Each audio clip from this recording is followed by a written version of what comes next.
तो hello friends, मैं दीपक नागर। आज हम बात करेंगे जो हमारा कल का टॉपिक चल रहा था उसको आज हम कंप्लीट करेंगे। आप सबको पता है दोस्तों, हम लोग पढ़ रहे थे इकोनॉमिक्स। कई लोग भूल जाते हैं कि हम क्या पढ़ रहे थे और यहाँ किस लिए बैठे हैं। उसमें से एक टॉपिक था बैंकिंग। इकोनॉमिक्स का एक मेजर टॉपिक होता है बैंकिंग, स्पेशली बैंक पीओ के एग्जाम में तो काफी ज्यादा क्वेश्चन यही से पूछे जाते हैं। काफी अधिकांश क्वेश्चन ही होते हैं ना, वो बैंक पीओ या बैंक क्लरिकल एग्जाम होता है, उसमें तो बैंकिंग टॉपिक से पूछे जाते हैं। अब बैंकिंग के पहले हम बैंकिंग की हिस्ट्री वगैरह के बारे में तो जान ही चुके थे, और हमारा जो टॉपिक चल रहा था बैंकिंग का वो था एनपीए। तो कल हमने काफी कुछ मेजर है ना, लगभग अधिकांश टॉपिक हम कवर चुके थे। एनपी किसे कहते हैं, एनपी के प्रकार क्या होते हैं, या फिर एसेट्स के क्या टाइप होते हैं, भारत में एनपी क्यों ज़्यादा बढ़ा हुआ है, इस सब के बारे में हम पढ़ चुके थे। उसके बाद फिर हमने जाना था क्या, उसके बाद में हमने जाना था कि एनपीए से लड़ने के लिए देश में गवर्नमेंट ने, पार्लियामेंट ने या फिर आरबीआई ने क्या क्या प्रयास किया।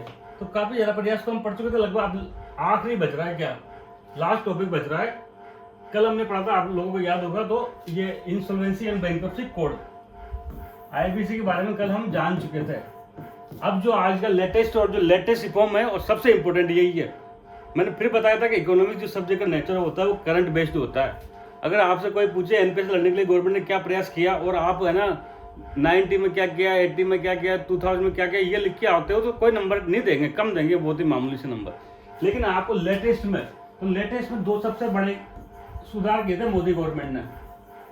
जो लेटेस्ट एनडीए गवर्नमेंट चल रही है मोदी जी की सरकार, इसने दो बहुत बड़े सुधार किए थे। ये हमको लिखने हैं, और इनको लिखना है नहीं, इनको थोड़ा सा खोल के भी बताना है।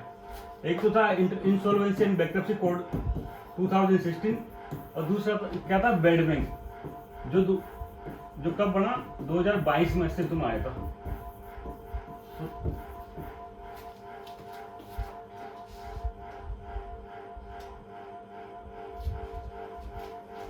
तो आज हम पढ़ेंगे, ये आईबीसी हम कल पढ़ चुके थे। आज जो इसका एनपीए जो टॉपिक है उसका लास्ट चैप्टर है, लास्ट जो पार्ट है वो है बेड बैंक के बारे में हम जानेंगे। तो चलते हैं दोस्तों बेड बैंक की तरफ। बेड बैंक, या इसको कई लोग एनएआरसी भी कहते थे। तो थोड़ा सा इसका एक बार इतिहास जान लेते हैं और क्या होता है। देखो क्या होता है बेड बैंक, तो इसका नाम से क्या पता चलता है, क्या ये बुरा बैंक है? क्या नहीं है, बैंक तो ये अच्छा है। तो फिर इसको बेड बैंक नाम क्यों दिया गया? इसका नाम से सुनने में अजीब नहीं लगता क्या, कि ऐसा क्या बुरी बात है इस बैंक में कि इसका नाम बेड बैंक दिया? तो सबसे पहले इसका कंसेप्ट समझेंगे, इसकी क्यों जरूरत पड़ी, क्यों इसकी डिमांड हुई, और इसको बनाया तो कैसे बनाया, क्या क्या इसका पूरा फ्यूचर है, पूरी हम इसके बारे में जानेंगे। इंपॉर्टेंट टॉपिक है, लेटेस्ट रिफॉर्म यही है, इसलिए इससे क्वेश्चन पूछने की संभावना प्रबल रहेगी। हमने उसी ऑर्डर में पढ़ा है, ये गवर्नमेंट के प्रयास जिस ऑर्डर में इंपोर्टेंस बढ़ती जा रही है, तो ये लास्ट है तो सबसे इंपॉर्टेंट यही है। तो सबसे पहले देखो बैंक का काम क्या होता है। ये क्या है, बैंक है, ये डिपॉजिट लेगा किससे, आम पीपल, कॉमन पीपल से। सपोज एने पैसे जमा करा है बैंक में, अब ये क्या करेगा, लोन देगा किसको, जेड को। इस लोन के अमाउंट में से कुछ लोग, ये जेड पैसा नहीं चुका पाते तो एनपीए हो जाता है, ठीक है। अब एनपीए हो जाएगा तो इसको लड़ने के लिए कई सारे प्रयास करेंगे।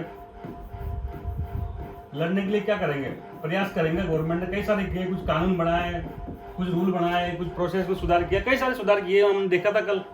तो लेकिन एक सुधार इसकी क्या मांग चल रही थी कि भाई जैसे कि क्या होता है, ये एक बैंक का एक एनपीए हो गया, सपोज करो, ऐसे दूसरा बैंक होगा, बैंक 3 भी हो सकता है, बैंक 4 भी होगा। इंडिया में कई सारे बैंक है, सरकारी, प्राइवेट, सब। तो इन सब का क्या होगा, एनपीए होगा। तो ये अलग अलग प्रयास कर रहे हैं, तो ये नहीं कर पाते। आप लोगों ने देखा होगा बैंक के ब्रांचेज में हम जाते तो वहाँ पर क्या होता है, एम्प्लॉय के पास टाइम ही नहीं होता, तो इतना फोकस नहीं कर पाते बैंक की रिकवरी के लिए। तो क्या करोगे, तो इन्होंने एक सुझाव दिया, ये अंदर से सुझाव आया बैंकों की तरफ से कि एक काम करो, एक बैंक बनाओ। ये बैंक वो बैंक नहीं, मैं बताऊंगा अंतर। एक बैंक बनाओ बेड बैंक नाम से, ठीक है।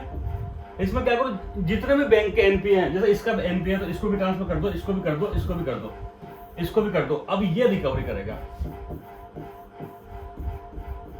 इस बैंक में क्या करें, कुछ एक्सपर्ट लोग होंगे जिसका यही काम होगा, ओनली वन एजेंडा।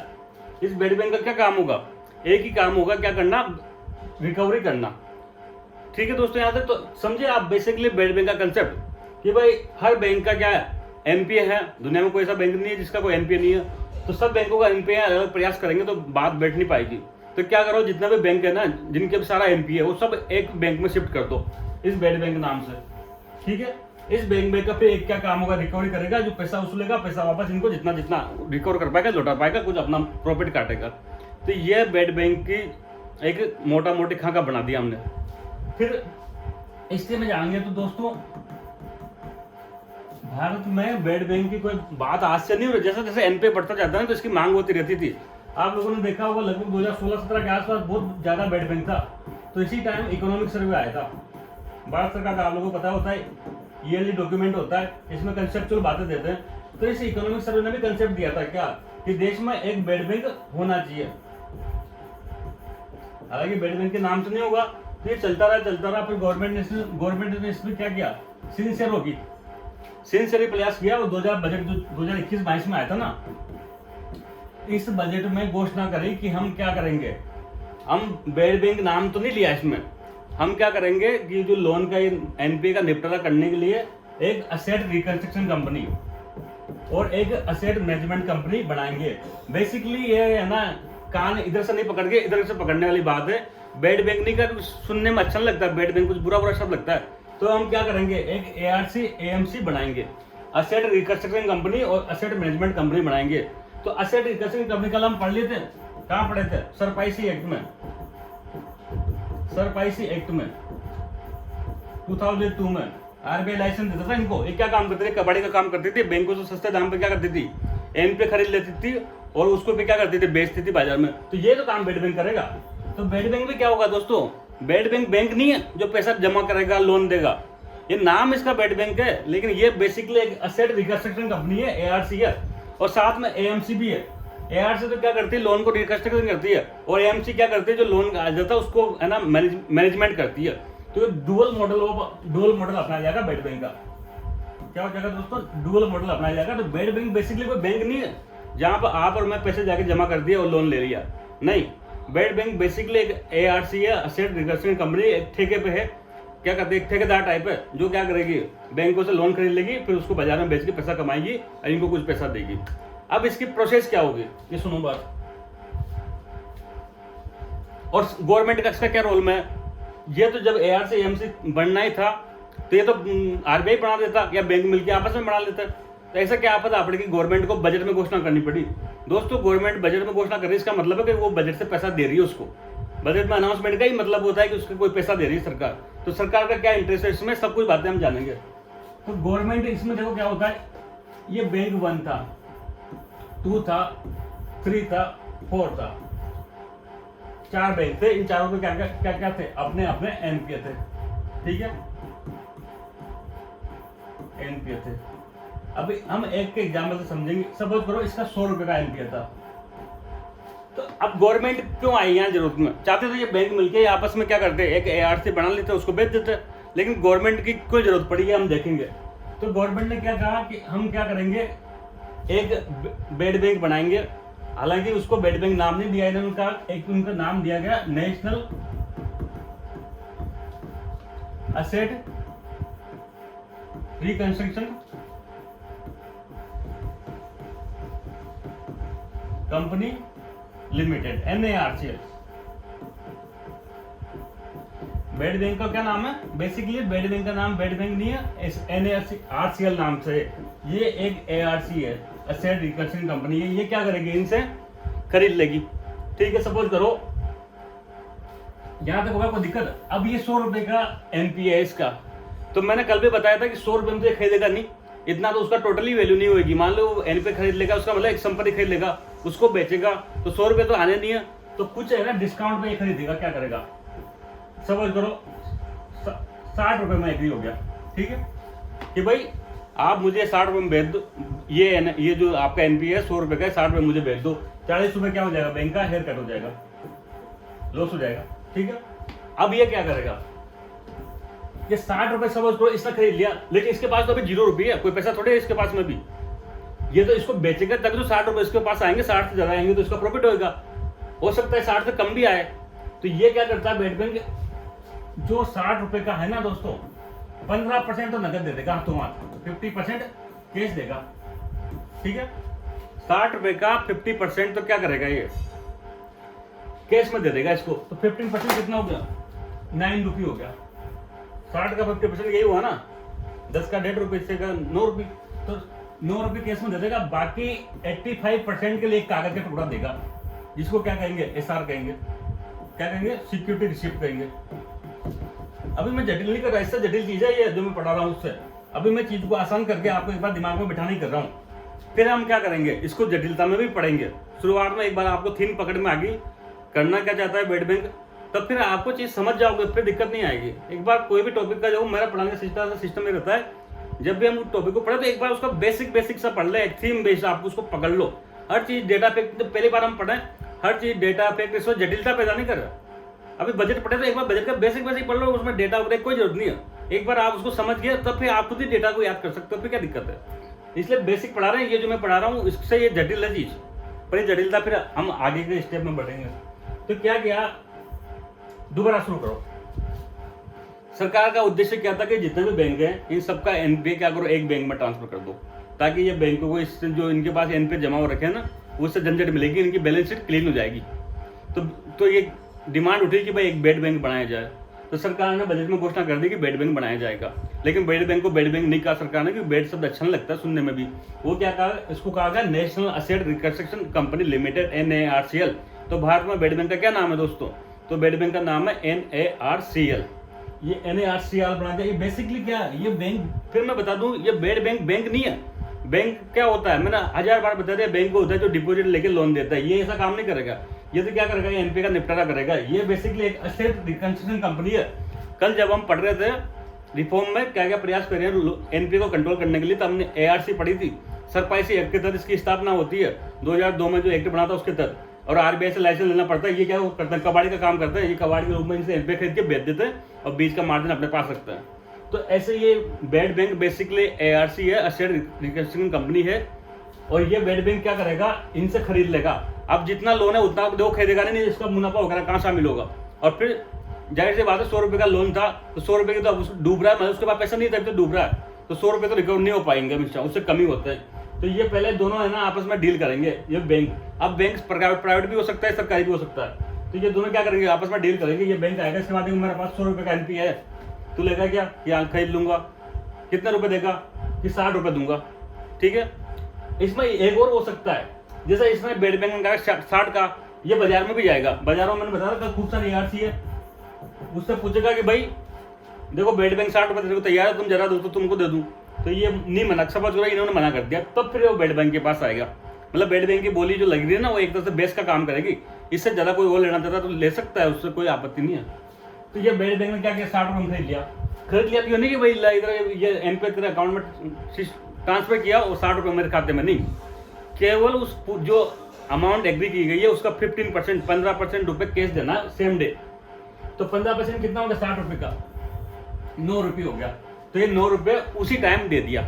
अब बचा कितना, तो ये 51 रुपये बचा। तो 51 ऐसा लिख के ऐसे कागज का टुकड़ा दे देगा कि ये लो, फिर बाद में बात करेंगे। तो उस कागज के टुकड़े को कहेंगे सिक्योरिटी रिसीप्ट। ठीक है क्या, तो फिर आगे बढ़े। एक बार के लिए दोबारा समझाऊंगा। 60 रुपये ये था, 100 का लोन था, इसने 60 में ले लिया, ठीक है। और क्या किया, 9 तो नकद दे दिया और 51 की क्या करी, SR दे दी। अब इसके पास 60 रुपये इसने ले लिया। अब ये क्या करेगा, ये ARC का एक और ज्वाइंट कंपनी है भाई। ये मैंने कहा था डुअल नेचर था, ARC और AMC, एसेट मैनेजमेंट कंपनी। तो एक तो बनाया NARCL, एक बनाया India debt resolution company, India debt resolution company. ये उसका दूसरी है, डुअल नेचर है बोर्ड बैंक का, 2 कंपनियां हैं बेसिकली। ये क्या करेगी, इसने तो खरीद लिया, अब ये बेचेगी इसको। तो ये क्या करेगी, बेचने जाएगी, सेल करने। अब सब सेल करने में 2 स्थिति हो सकती है। ये बेड बैंक को 60 तो खुद ही चुका रहा है, तो 70-80 में बेचना पड़ेगा। सपोज को 70 में बेचे। एक ये है कि 60 रुपए में इसने खरीद तो लिया, अब बिक ही नहीं रहा, 50 रुपए में बिका। तो बताओ ऐसी स्थिति में क्या होगा, ये बेड बैंक का घाटा हो जाएगा, तो ये चल पाएगा क्या, तो नहीं चल पाएगा। तो गवर्नमेंट क्या करेगी, गारंटी देगी। क्या करेगी, गवर्नमेंट ने यहाँ गारंटी दी है कि अगर बेड बैंक इसको बेचना चाहे और कम दाम में बिक रही है, तो जो डिफरेंस राशि है ना, वो गवर्नमेंट देगी। कितनी देगी? डिफरेंस जो अमाउंट है ना, difference amount will be paid by government to this bad bank. समझ करो, अगर ऐसे ये 50 करता हो तो बेड बैंक का खुद दिवालिया हो जाएगा, तो ये क्या कर पाएगा? तो जो अंतर की राशि है ना, ये बेड बैंक देगा। नहीं तो अगर मान लो ये 50 ही आएगा तो ये इसको अकाउंट पे कैसे दे पाएगा सिक्योरिटी को? मुझे तो इतना बता दो। जब मान लो समझ करो इसका 50 में माल बेच पा रहा है तो अकाउंट पे कैसे दे पाएगा एसआर को? तो ये इस सिक्योरिटी रिसिप्ट का कोई मतलब ही नहीं है, बेकार हो जाएगी। तो इसको मजा आएगा कि बैंक को 60 रुपये में वादे किया था, 60 ही नहीं मिल पा रहे, उसके बदले तो क्या 85% अमाउंट का एसआर मिली थी, ये एसआर कैसे नहीं कर पाएगा? ऐसी स्थिति में क्या करेगी? जो डिफरेंस राशि है ना, समझ करो 50 आया, वहाँ चीजें अकाउंट, ये 1 रुपये की राशि कौन देगा? 1 रुपये की राशि गवर्नमेंट देगी, गवर्नमेंट ने गारंटी ली है।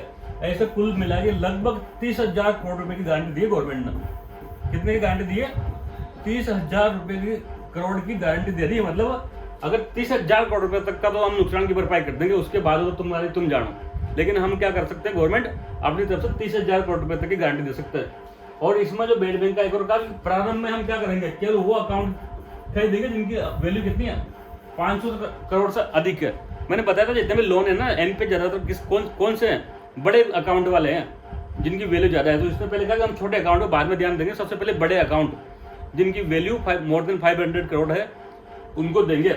और स्टार्टिंग में लगभग 2 लाख करोड़ रुपए के खरीदेंगे। 2 लाख करोड़ रुपए के एनपीए बैंकों से खरीद लेंगे। अब ये बैंक सरकारी भी हो सकते हैं, प्राइवेट भी हो सकते हैं। यहाँ तक दोस्तों आपको बात समझ में आ गई तो हम स्लाइड के माध्यम से इसको थोड़ा और डिटेल में जानेंगे।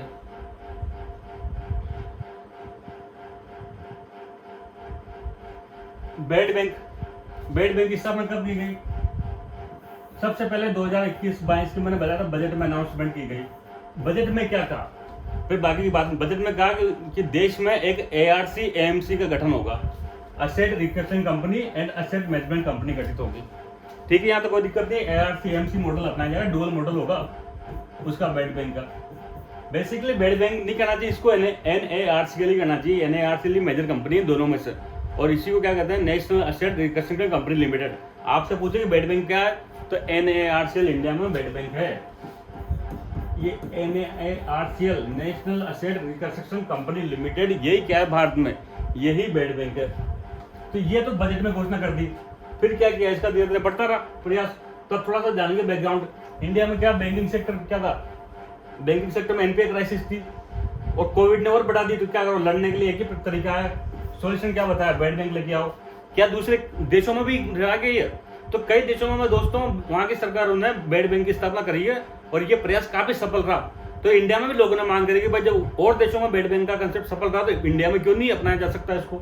जैसे अमेरिका में 1998 में क्या हुआ था, एक बेड बैंक की स्थापना हुई थी, फिनलैंड में हुई थी, इंडोनेशिया में हुई थी।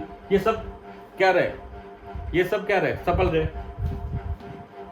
ऐसे ही दोस्तों क्या था अब देखो, ये जो NARCL बना था ना, सबसे पहले तो इसको कुछ लोग पैसा लगाएंगे, जो प्रमोटर कराएंगे, बैंक कंपनी बनाएंगे। तो इनका प्रमोटर कौन है भाई? गवर्नमेंट प्रमोटर नहीं है। गवर्नमेंट तो क्या कर रही है? गारंटी दे रही है एसआर पे, सिक्योरिटी रिसिप्ट।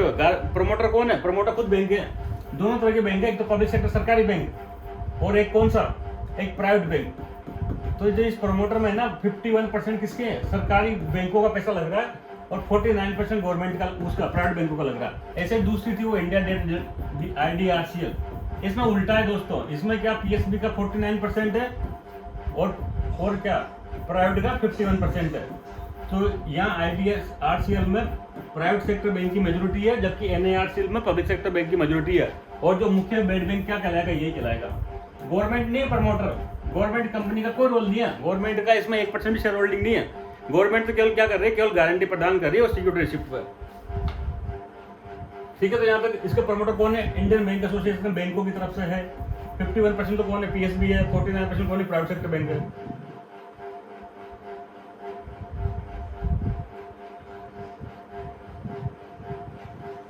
बेड बैंक की मैंने बताया था 2 स्ट्रक्चर होगी, मतलब 2 कंपनियां होगी, एक ARC होगी, एक AMC होगी।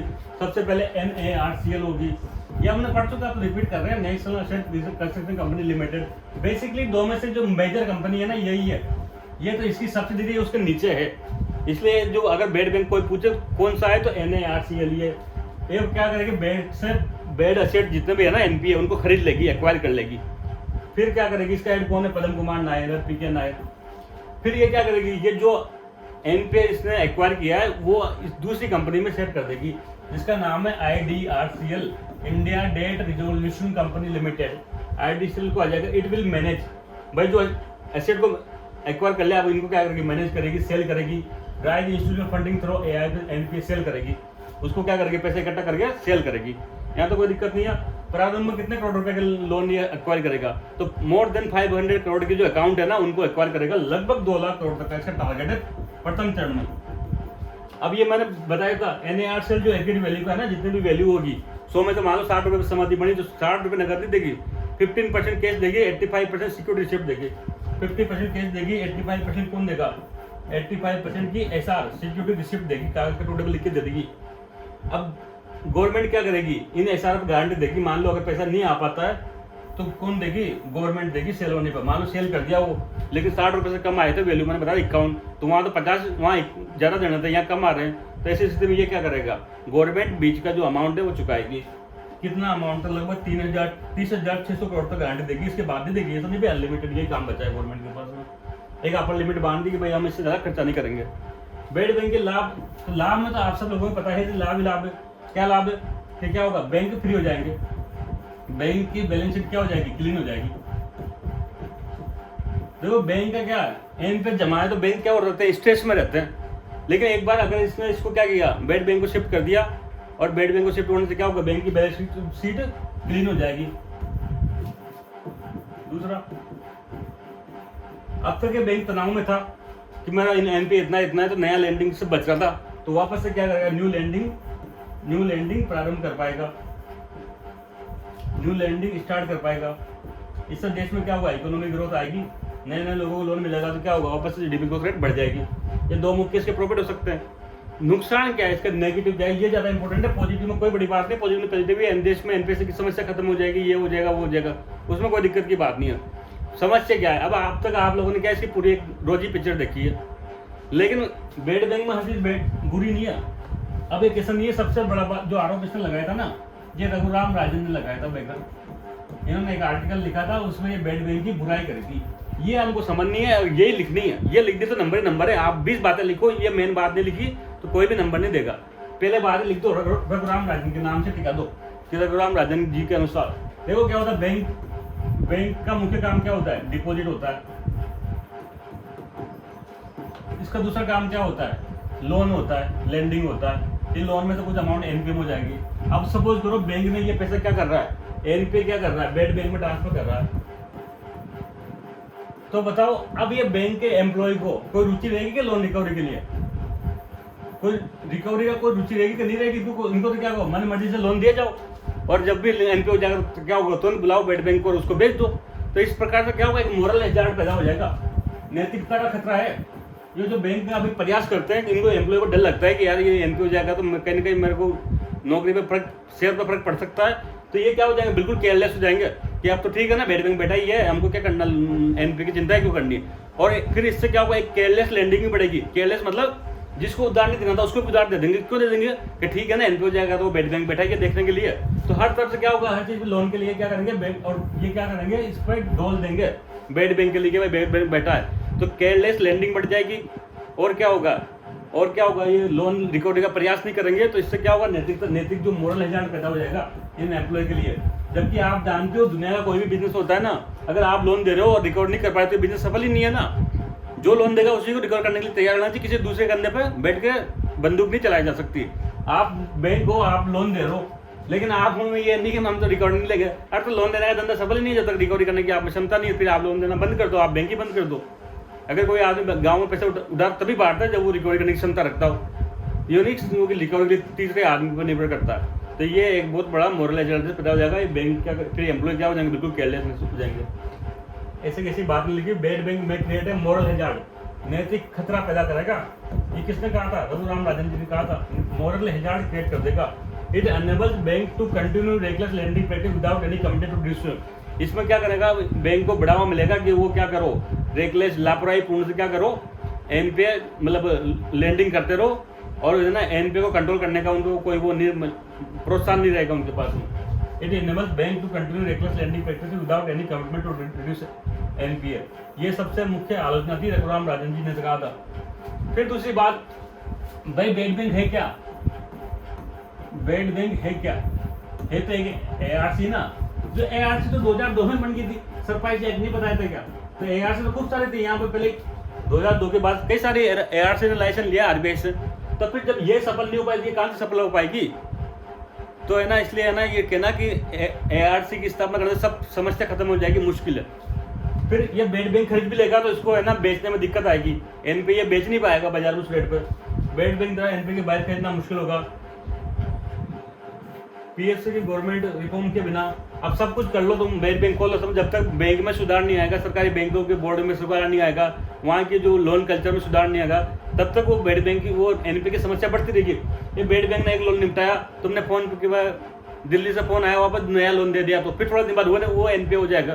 तब जब तक बैंकों की जो गवर्नेंस में सुधार नहीं आएगा, एम्प्लॉइंग में बड़े ऊपर लेवल पे, तब तक ये NPA की समस्या परमानेंट रूप से समाधान नहीं हो सकती। ये तो क्या था, मेडिसिन की तरफ है, गोली खा ली तो बुखार कम होगी, लेकिन इससे क्या होगा, परमानेंट बीमारी मिटेगी नहीं। ये 3-4 इसकी आलोचना है, ये हम लिख देंगे। तो कितना बड़ा क्वेश्चन हो, आराम से इसका जवाब बन सकते हैं, 100 शब्द में, 200 शब्द में, 250 शब्द में, कोई दिक्कत नहीं।